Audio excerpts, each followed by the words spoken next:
It's another human first AI marketing podcast. I'm your host, Mike Montague at Avenue 9. You can find us at avenue9.com, where we're doing all kinds of human first things with marketing. My guest this week is a very special guest. He had me on his podcast called Conversations with Xena, his AI that he has conversations with, and I was interviewed by Xena. You should check that out as well. David Espindola is at davidespindola.com. His business Brainius is at brainius.com. He is an AI futurist, a strategist, a speaker, and an author. We're going to talk about a couple of the books. Number one, Soulful, You in the Future of Artificial Intelligence. And David, welcome to the show. That's my first question. Is I guess if you bring up the word soul, it becomes interesting in whether you think AI will ever have one, or what the role of humanity is in the future of artificial intelligence. So what's your take? Yeah, so first of all, thank you so much, Mike, for having me on your show. It was a pleasure having you on our podcast. So always fun speaking with you. So, when I wrote the book, I was trying to figure out what would be the right title for the book. And I was trying to capture this juxtaposition of the human side of things and the AI side of things, right? Because I believe, we as humans, we have different kinds of intelligence. We have, analytical capabilities. We have the ability to think and to use our emotions also to balance things, where AI is just 100% analytical. It doesn't have any emotions, right? So there's a distinct difference between human intelligence and artificial intelligence. And that's what I try to capture in the book, because what I'm interested in is how can we collaborate effectively with these intelligent machines, right? What can we bring to the table that the machines can't bring to the table? And what skills do we need to learn in order to be effective in collaborating with the machine? So that was sort of the gist of what I wanted to capture in the book. I love that, and I can't wait to dig into it here in this episode. But I have one tough question for you first. We're going to start with a banger, which Let's is go. You named your AI Xena. Are you worried about people anthropomorphizing AI? And you're kind of leaning into that with conversations with an AI co-host in your podcast. I think people do mistake the personality of AI for intelligence, consciousness, or soulfulness. Sometimes, are you worried about that at all, or how do you help think about those differences? Yeah, no, that's a really good question, and I captured that in the book as well. I talk about the fact that we need to be careful with that. So I do it with Xena sort of tongue in cheek, and it's all fun, and I am as transparent as I possibly can be about, this is just a machine. This is not a human being.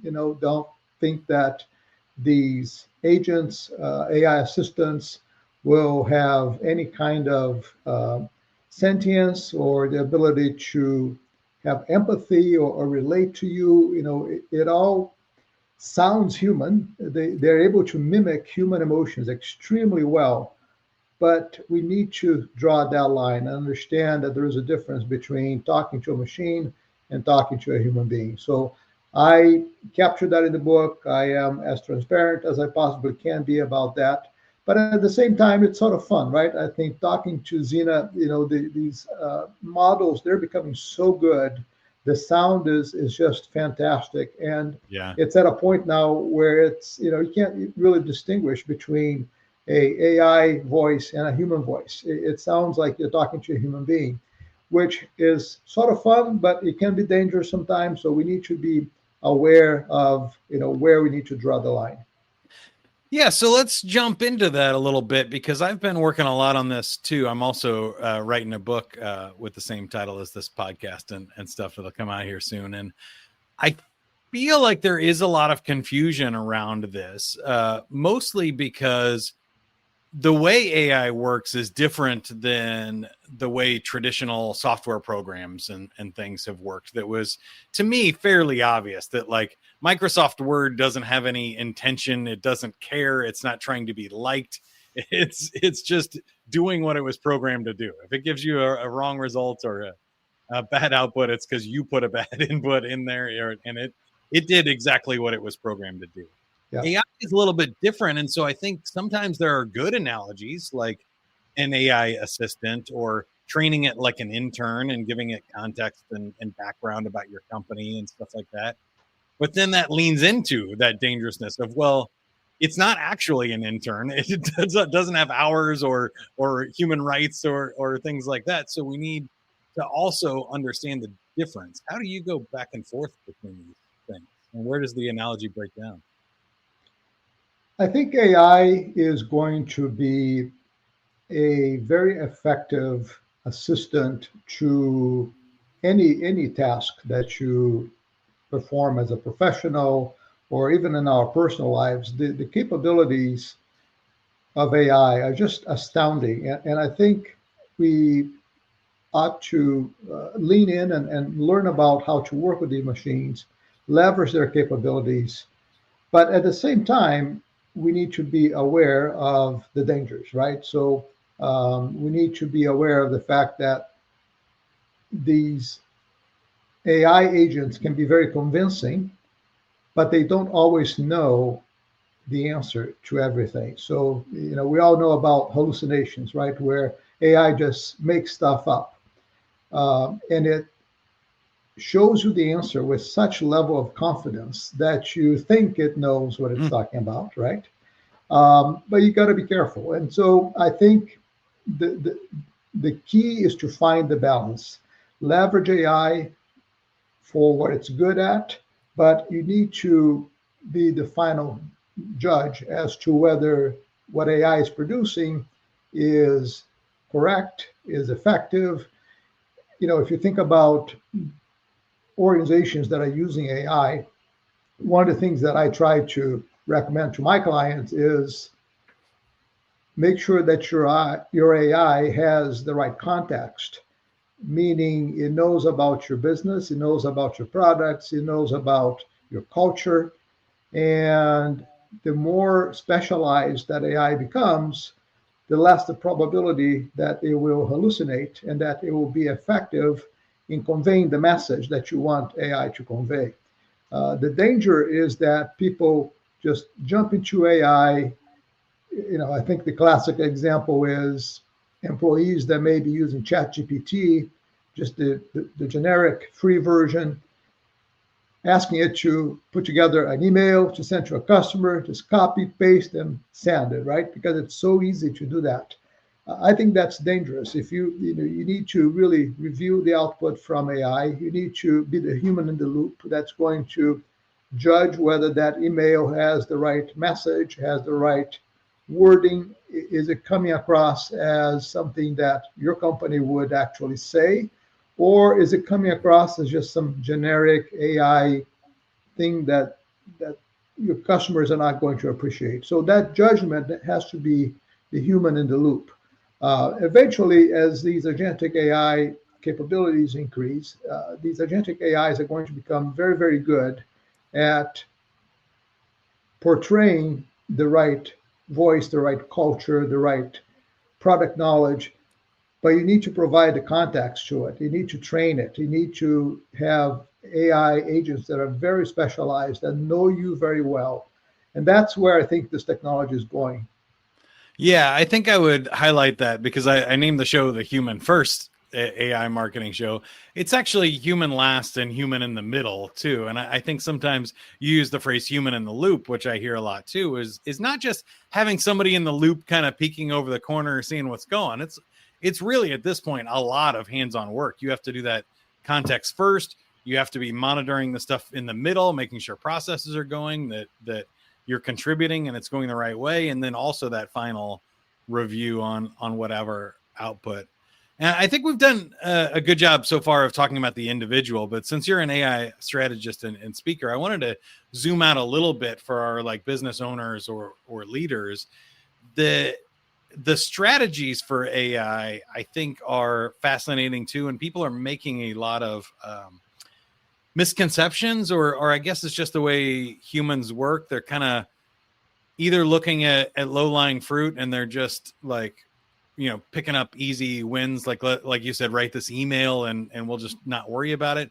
Or they're trying to go too big and they're like, we're going to rebrand and automate everything. And it's going to I'm going to make money while I sleep. And it may take us, all year and invest hundreds or thousands or millions of dollars. But like, this is going to be the AI future today. And I think the truth is somewhere in the middle. So can you talk about kind of healthy AI strategies for businesses and where it can make an impact, or where AI is going to be better than our human workforce in the future or now? Yeah. So I finished a project with the U.S. Small Business Administration about 6 months ago, and we were trying to understand the state of AI in the small business ecosystem. And what we found is that most small and medium-sized businesses are still struggling with understanding where they can leverage AI. They don't know where to start.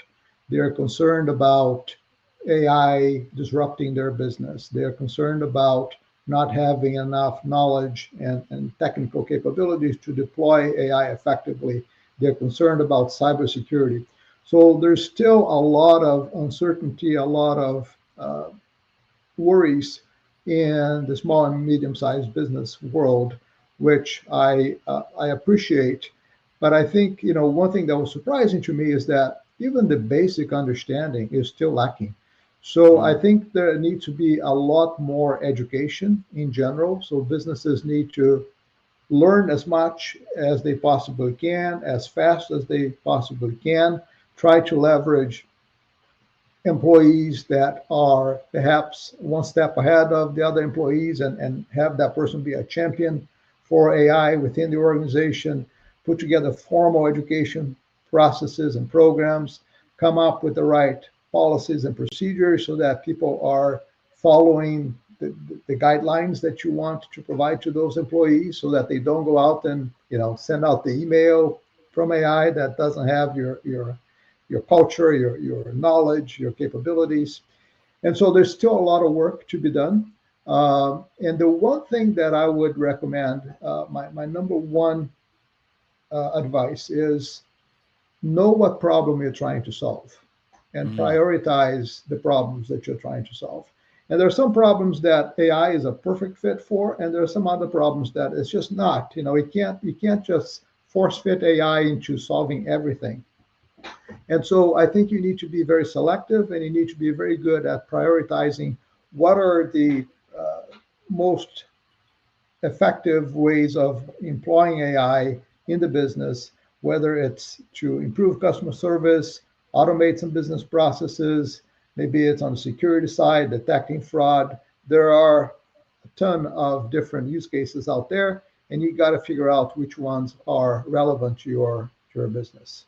Yeah, I think that's a great answer. That's what I was going to highlight too, is that it kind of, for me, the answer is always it depends in life. But I think it depends on the industry and like you said, the problem you're trying to solve and what business you're competing in. Because if you have a ton of data, if you're selling millions of items on e-commerce, you can do a lot with predictive analytics and marketing automation and all kinds of cool AI tech and tools, machine learning algorithms, adaptive and predictive content, all kinds of cool things. If you're selling, a few major roofing contracts that are $1 million each to some enterprise organizations, there's probably not a whole lot that AI can do to help you sell more of those items.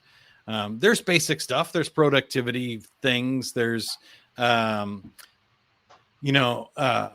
think efficiencies that can be gained, but I don't know that you're really going to move the needle on like, oh, now we can do 100 more government contracts because we have AI. If you're in a large services or large enterprise sale. Yeah. Is that fair? Yeah. So I don't know if you've heard of this framework, makers, shapers, and takers. So basically, the idea is that if you are a maker, you are spending a significant amount of money on research and development. You are taking a lot of risk. You're putting everything into AI because that's your future. Not too many companies fall in that category. There's only a few companies that are ready to have the risk tolerance and investment capabilities to become a maker. Then you have takers and shapers. Let's start with takers. So takers are the ones that they're not going to use AI as a competitive advantage, but they need to keep up with the market. So basically what they're going to do is they're going to take whatever AI capabilities the vendors of the tools that they are already using are providing to them, right? So whether you use Microsoft, you're going to use Copilot. If you're using Google as your main infrastructure in terms of applications, you're going to use Google's Gemini and so on and so forth. So you're basically just keeping up with the industry. And then you have the shapers, and that's where it gets more interesting because as a shaper, you have a wide spectrum of possibilities there. You can start with being good at prompt engineering. Maybe you can use RAG, and then you can get into fine tuning and start developing agents. So there's a whole spectrum of possibilities if you decide to be a shaper, which is sort of the middle ground between being a maker and a taker. So if you just start by deciding what you are, whether you fit in those three categories, that's already a huge step that most companies should take the time to just think through that. Yeah, I like that. And I think the one that's interesting that people don't want to go for, and I think there's so much hype around AI, the one that doesn't get mentioned is maybe you just sit back and see how it shakes out. Like Mhm. if you're an enterprise organization, you got to compete with Google. If you're Google, Meta, OpenAI, Microsoft, you got to be going all in. Like this Mhm. is the future Yeah. of your company is on the line. Put it all into AI, pick one, put it on black, hope you win. I think it's that big. The small businesses I kind of see as a chance to like do something creative to get an edge. There's a market here. And so if you can be flexible and pivot and you're not making huge investments, but you can make little tiny shifts to get ahead of your competition, great. But I think the one that people miss is this middle ground of there's a lot of good, solid businesses out there that are just, I mentioned roofing, but maybe they're making cabinets or they're selling, booths to restaurants and stuff that I've worked with in the past, or garage door manufacturers. You're gonna be okay. Garage door manufacturing is not gonna get disrupted at a crazy amount by AI. Maybe you just learn a little bit. If a tool is huge, you're going to hear about it. You don't need to dive into AI forums, disrupt your whole business, and break your sales and marketing funnels. Trying crazy stuff is like just take the obvious tools, take the obvious wins. Use Copilot that's already released in your Microsoft, or use Gemini because it's already in your Google workspace, and just kind of don't be a laggard, but just kind of keep pace with the mainstream, I think is a message that people don't hear enough. Yeah, that's the taker approach. And it's an absolutely fine strategy for a lot of companies. So you don't have, like you said, you don't have to be on the leading edge. Just keep up with what's going on, leverage the tools that your vendors are providing to you, and see where it goes. Great. And then I wanted to switch back to the individuals one more time because again, your book Soulful, and the thought of you, the individual listening to this podcast, your future in the age of artificial intelligence, I think is still an interesting question. I think we're kind of learning that we're getting past that fear of, oh, AI is going to take my job and we can just automate everything. AI is not ready for that. People are not ready for that. Organizations are not ready for that. And I've also, the part I always bring up when that conversation comes up is I've never met a business owner that's like, oh, I want the exact same output, but for less money. Like if they can do it faster and cheaper, they will, but that just means they're going to do more. So they don't lay people off and be like, we got it all covered. We're good. They're like, no, if we can, make our people do 10 times as much, let's go for 10 times as much, not the same with a tenth of the people. So it tends to create more jobs or more work, and it can create a frantic pace. I hear a lot of people getting AI burnout these days already, or moving so fast that kind of humans can't keep up with it. What's your take on where kind of the human workforce assets, challenges, and position in the economy of the future is? Yeah, so I think we are in an interesting phase. We're going through this transition. There's a lot of learning going on. There's a lot of trying to figure out what this means in the future. I think in the short term, we will see some level of disruption. Some tasks will be automated, some jobs will be replaced. I don't know that we'll see massive unemployment in the short term. Now, in the long term, it is possible that AI will automate any task that can be algorithmic in nature. And those are the tasks that you perform by just following a set of instructions, especially if it's digital work. Anything that's digital in nature is prime for AI being able to address those requirements. Now, if it's manual labor, that's a lot more difficult because we are nowhere near having, humanoid robots that They're working on it. Well, they're still they're pretty working slow on and it. pretty shaky. Yeah. So the trick is, how do you get those robots to perform well in unknown environments? So if they're not familiar with the environment, it is quite a difficult task for that robot to adapt and to understand the environment and to perform well in that environment. That's where, I think we're still a long ways to get to that point. So people that are in the trades, you talk about, installing roofs, right? I think will be a while before we see robots installing roofs. Whether you are a plumber, or electrician, or any trade kind of activity, I think will be safe for a long time to come. Now, it's impossible to predict the future. I don't know what's going to happen 30, 40, 50 years from now. But I think in the short term, there will be some tasks that will be replaced by AI. I think we as humans, we're so creative, innovative. I think we'll find other ways to add value. And I think the key is for us to learn how to collaborate with these machines, lean in, learn all you can about AI, and then bring your human capability to the task, right? So, if you think about sales, for example, sales is a trust-based activity, right? Especially when you're talking about enterprise sales. Enterprise sales, you close deals by building a relationship with your customer and building that trust. AI is not going to build trust, right? This is by nature, it's a human capability. So anything that requires empathy, that requires trust, that requires that human to human engagement, I think will continue to be very valuable skills to have and promising careers. Yeah, I'm right with you on that. And that's where I was going to go next is kind of what do you think sales and marketing looks like in the next 5 to 7 years?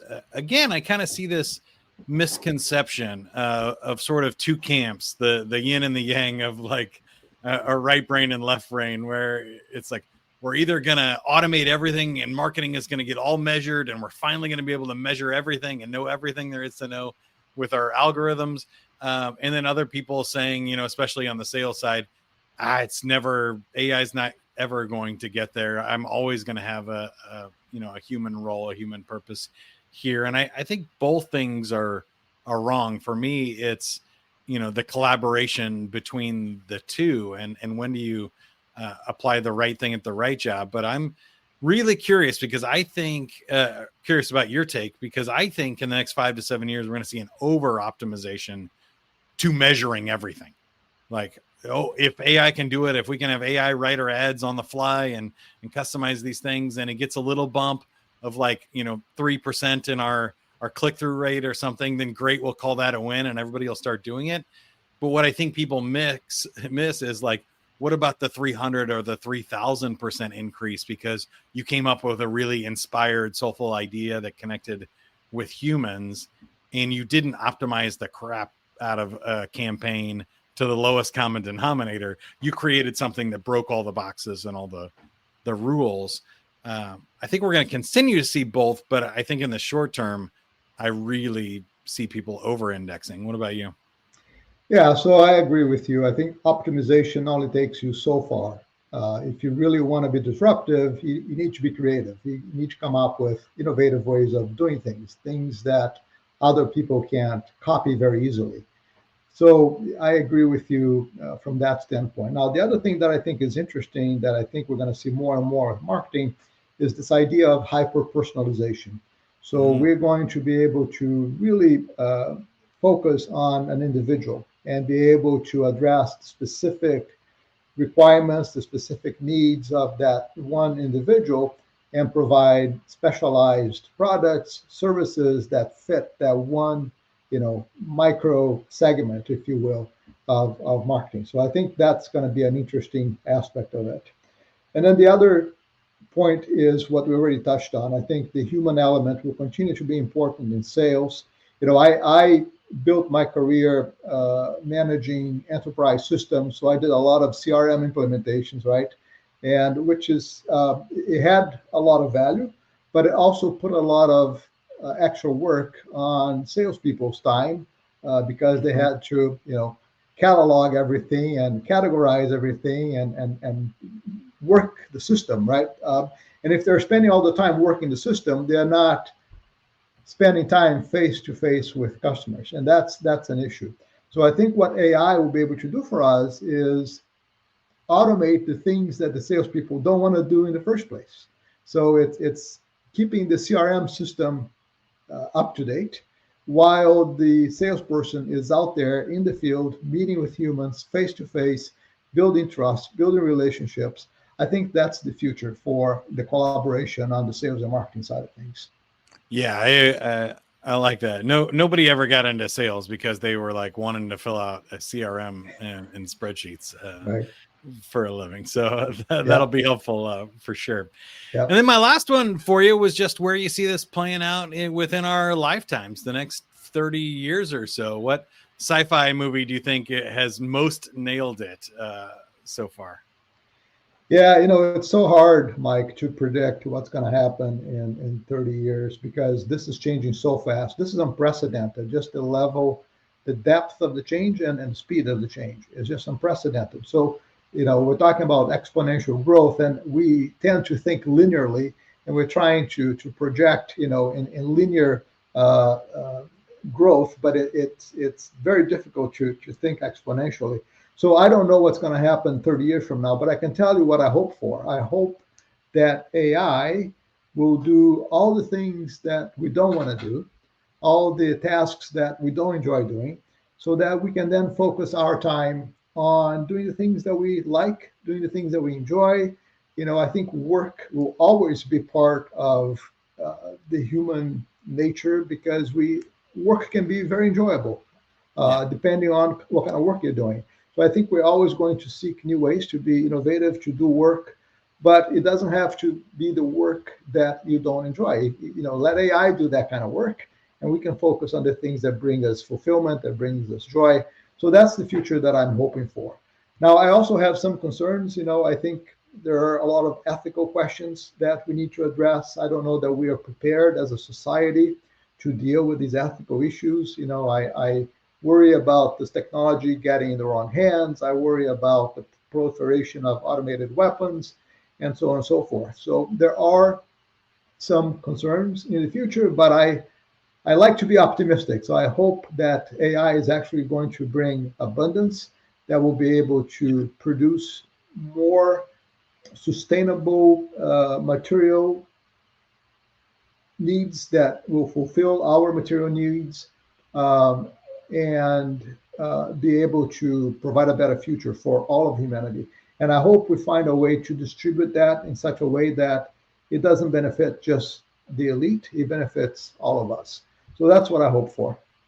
Yeah, I'm optimistic about that too. And I hope the abundance we're talking about gets filtered out to everybody. And I think that's a a great way and a great place to end on. So we've been talking to David Espindola.